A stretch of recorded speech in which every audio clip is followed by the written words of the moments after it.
Hola, bienvenidos. Mi nombre es José Manuel López García. Comentario de frases de Spinoza. Ciertamente, Baruch Spinoza es uno de los grandes filósofos racionalistas de la historia. Nació en 1632 y murió en 1677.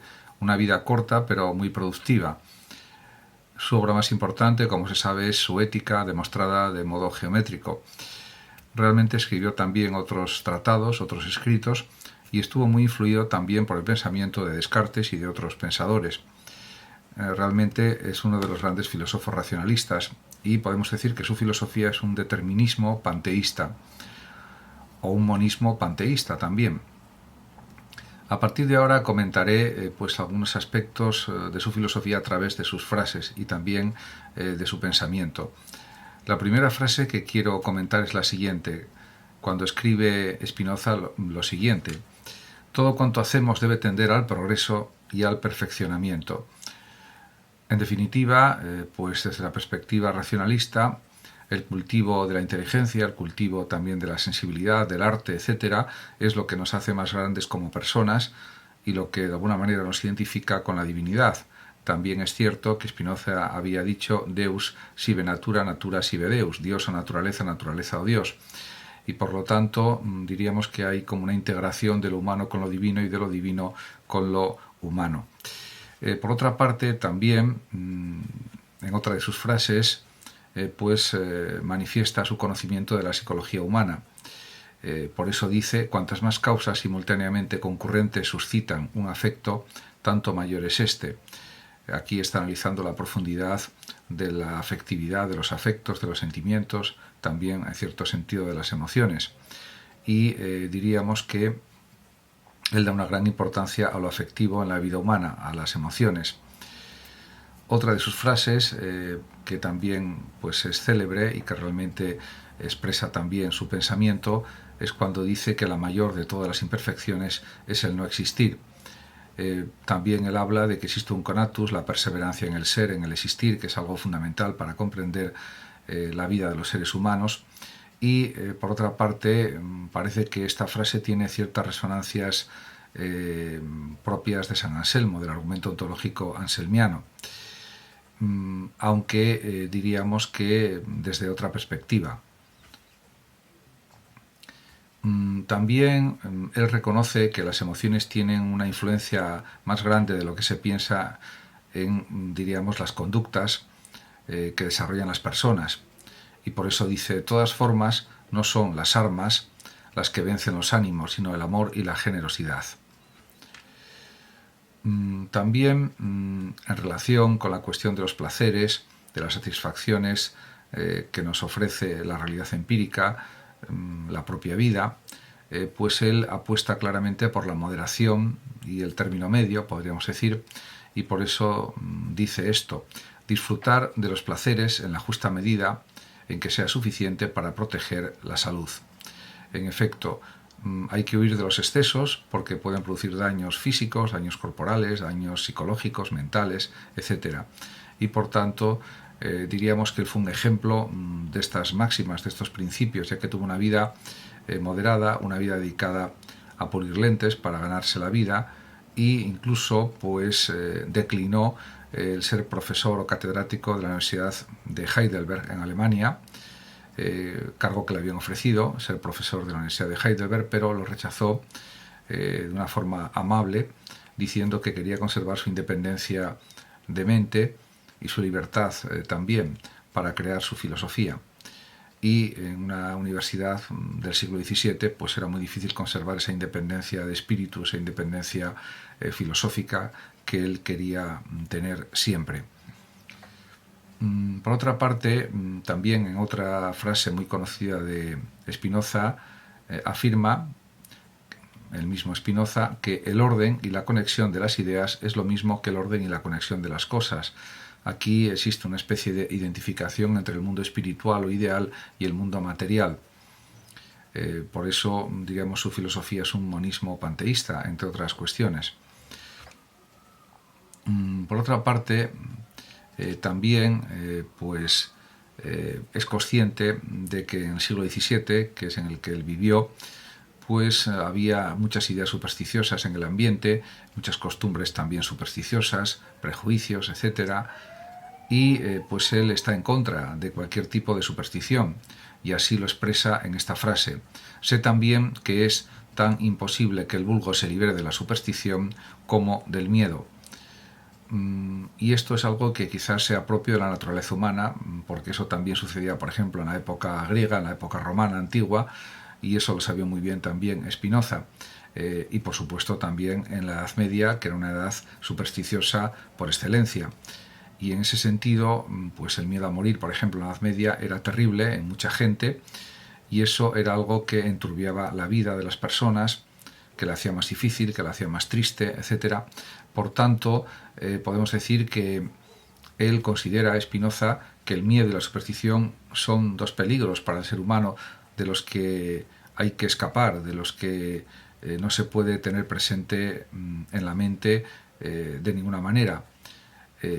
Sí, por ejemplo, la precaución, la prudencia, pero el miedo hay que desterrarlo de la mente porque impide o imposibilita la felicidad.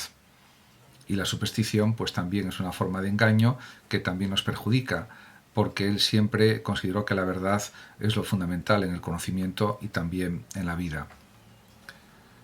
Por otra parte, también está en contra de lo antinatural, y esto lo expresa en otra de sus frases, Spinoza, en la que dice: cualquier cosa que sea contraria a la naturaleza lo es también a la razón, y cualquier cosa que sea contraria a la razón es absurda.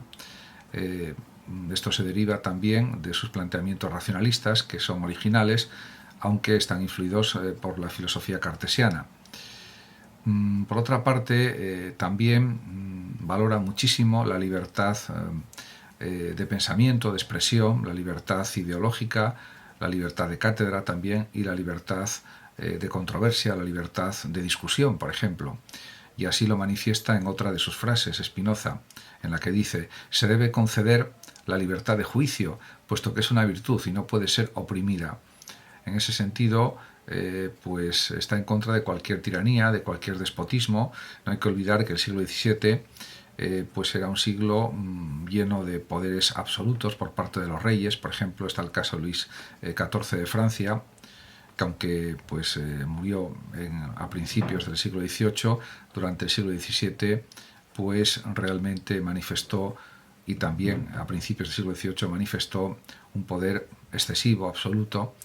Según Luis XIV, el Estado era él, el Estado soy yo, y eso es algo contrario a la libertad de juicio, a la libertad de pensamiento, a la libertad de creencias, etc. Por lo tanto, las libertades son algo básico para las personas y no pueden ser sustituidas por un poder absoluto. Eso es lo que considera el propio Spinoza, de forma, por otra parte, muy coherente con todo su sistema de pensamiento, por supuesto. También, centrándome en frases, diríamos, más breves de Spinoza, podemos decir que, por ejemplo, él consideraba que el pasado era algo importante. Él tenía una biblioteca particular de unos 3.000 libros, o 3.000 y pico, y pues también había leído sobre el pasado, había leído pues distintos filósofos del pasado, como es lógico, etcétera, y le interesaba también la historia y en general todas las ciencias. Y por eso dice: si no quieres repetir el pasado, estúdialo. Porque es importante conocer el pasado, tanto individual como el pasado histórico, social, colectivo, podríamos decir, para mejorar como individuos, para mejorar como sociedades, y también los políticos deberían estudiar lo que ha sucedido en el pasado también. Él daba una extraordinaria importancia al tema de la causalidad, de la causa y el efecto, y dice lo siguiente al respecto: no existe nada de cuya naturaleza no siga algún efecto, porque diríamos que la causa y el efecto están presentes en muchísimas situaciones naturales, prácticamente en todas, y está también en relación con el principio de razón suficiente, que también desarrolló el propio Leibniz, otro gran filósofo racionalista. Por otra parte, también relaciona Spinoza la capacidad de aprender y de entender con la libertad. y también podríamos decir que con la curiosidad por todo. Y por eso dice, la actividad más importante que un ser humano puede lograr es aprender para entender, porque entender es ser libre, es conocer la realidad, es conocer la psicología de los seres humanos, es conocer la sociedad, es conocer la política, es conocer las distintas ciencias, la matemática, la física, la biología, etc. Por tanto, la actividad de entender es la plasmación de la libertad del ser humano y sobre todo la búsqueda constante de una mayor felicidad, de una mayor comprensión de todo. Ciertamente podemos decir que el origen de la superstición para Spinoza, según se desprende de sus frases, de sus pensamientos, es básicamente el miedo. Y por eso, según él, pues han surgido muchas creencias supersticiosas, o prácticamente todas. Por eso Spinoza consideraba que en el origen de las supersticiones estaba el temor o el miedo. Y en una frase lo refleja esto, dice, la causa que hace surgir, que conserva y que fomenta la superstición es pues el miedo. También hay otra interpretación dentro de su filosofía sobre lo que es la libertad, en la que matiza su pensamiento, y la frase es la siguiente. Escribe Spinoza, los hombres se engañan al creerse libres, y el motivo de esta opinión es que tienen conciencia de sus acciones, pero ignoran las causas porque son determinadas. Por tanto, lo que constituye su idea de libertad es que no conocen causa alguna de sus acciones. Pero ciertamente esto también tendría una doble interpretación, porque aunque conociéramos, diríamos, las causas de las acciones y las causas de nuestras decisiones, eso no implicaría que estuviéramos suprimiendo cualquier posibilidad de libertad en la conciencia humana, en el ser humano, en las decisiones humanas, en las decisiones que toman los seres humanos, porque el conocer las causas no implica que no podamos ser libres de cambiar esas causas, de cambiar esos efectos, cambiando de comportamiento, cambiando la acción, cambiando las decisiones, rectificando esas decisiones, etc., o sustituyéndolas por otras. Por lo tanto, en cierto sentido, tiene razón Spinoza, pero en otro sentido también hay que valorar que podemos ser libres a pesar de la causalidad y a pesar del azar y a pesar de otra serie de cuestiones que podemos considerar en relación con nuestra capacidad de comportarnos libremente. En cualquier caso, también es cierto que pues la ignorancia puede hacernos pensar que somos libres de una manera absoluta, pero diríamos que hay grados de libertad y que dentro de las condiciones naturales yo creo que sí somos libres.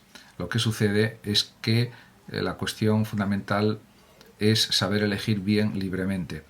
Esa es la cuestión capital, a mi juicio. Él, por otra parte, tiene pues un planteamiento, en cierto sentido, optimista acerca de las acciones humanas, de la vida humana. Él valora mucho la alegría, la satisfacción, la felicidad, y dice una frase Spinoza que aparentemente es paradójica, pero que a mi juicio no lo es. Dice, el que se arrepiente de lo que ha hecho es doblemente miserable, en el sentido de que todo en el aprendizaje humano es un proceso de perfeccionamiento y puede haber rectificaciones, cambios, contradicciones y mejoras. Y puede haber errores también. Esos errores se pueden subsanar o se pueden tener en cuenta para no repetirlos y para mejorar. Por lo tanto, ese perfeccionamiento progresivo incluye el error, los arrepentimientos, las equivocaciones, etc. Por lo tanto, pues no hay que arrepentirse excesivamente de los errores, de las equivocaciones, porque nos han hecho aprender. Eso pues lo dicen actualmente pues prácticamente la totalidad de los psicólogos clínicos, y es algo que parece evidente en sí mismo. Por otra parte, también en cuanto a su idea de Dios, Spinoza dice lo siguiente: por Dios entiendo un ser absolutamente infinito, esto es una sustancia que consta de infinitos atributos, cada uno de los cuales expresa una esencia eterna e infinita. Pero también es verdad que Spinoza consideraba que la divinidad era lo natural, era la naturaleza, todo es Dios o Dios es todo, con lo que aparece claramente un panteísmo monista por lo que fue muy criticado tanto pues en el siglo XVII como en siglos posteriores, el XVIII, el XIX fundamentalmente, y pues realmente él aporta pues unas ideas originales, nuevas sobre Dios desde una perspectiva racionalista que hasta entonces no habían sido desarrolladas con tanta claridad y con tanta precisión. Por otra parte, él no está en contra de los placeres, y así lo expresa también otra de las frases de Spinoza, en la que dice: solo una torva y triste superstición puede prohibir el deleite. Diríamos que de esta manera deja como algo muy claro que los deleites, las satisfacciones, las alegrías son lo mejor de la vida, por supuesto siempre que no se perjudique a los demás, siempre que no se abuse del cuerpo, no se cometan excesos, pues ciertamente la risa, la alegría, el deleite son algo positivo. Muchas gracias a todos por su atención, saludos como siempre a los oyentes de Radio Sofando de México, y por último decir que el que lo desee puede compartir este vídeo en sus redes sociales, darle like o suscribirse a mi canal de YouTube. Hasta siempre.